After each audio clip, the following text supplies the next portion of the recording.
First, I want to thank you for trusting us with your flooring project. We're just as excited as you are to get started with your home's transformation. To make sure installation day goes as smooth as possible, we made this video to talk through some of the key things that you should prepare for as we approach installation day.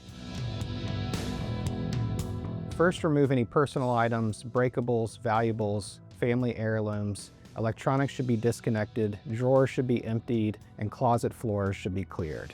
Our flooring installation involves moving materials, moving tools, and furniture throughout the room. We want things to be as easily accessible and movable as possible. So clearing the space helps protect your belongings and also allows us to work smoothly and efficiently. If you've arranged for us to move your furniture, we're happy to help.